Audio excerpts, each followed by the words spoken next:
कहानी सरोवर में आपका स्वागत है।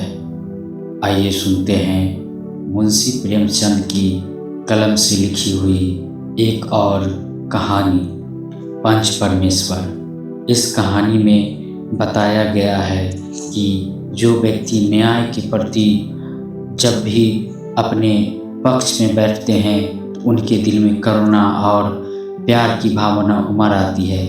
इसी पर आधारित ये कहानी है। तो आइए कहानी का लुत्फ लेते हैं। संक्षेप में लिखी क्रमबद्ध। अलगू चौधरी और जुम्मन शेख गहरे मित्र थे।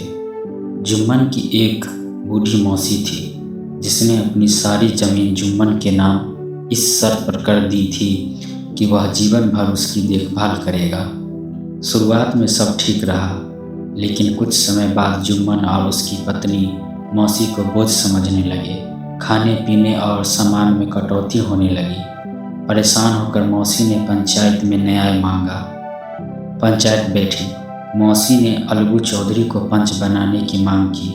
जुम्मन को पूरा भरोसा था कि उसका दोस्त उसके पक्ष में फैसला लेगा, लेकिन पंच बनते ही अलगू के मन में न्याय की भावना जग उठी। उसने बिना दोस्ती देखे फैसला दिया कि जब तक मौसी जीवित है जुम्मन को उन्हें हर महीने भरण पोषण के लिए निश्चित रकम देनी होगी। यह फैसला सुनकर जुम्मन अलगू का दुश्मन बन गया। कुछ समय बाद अलगू चौधरी पर भी एक बैल के सौदे को लेकर आरोप लगा और पंचायत बैठी। इस बार जुम्मन शेख पंच बना।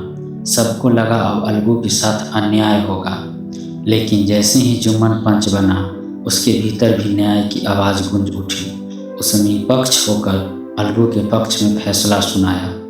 फैसले के बाद जुम्मन ने कहा, आज मुझे समझ में आया कि पंच के सिर पर बैठते ही आदमी के भीतर का स्वार्थ मर जाता है और फिर न्याय बोलता है। दोनों मित्रों की आंखें भर आई और वे फिर से गले मिल गए।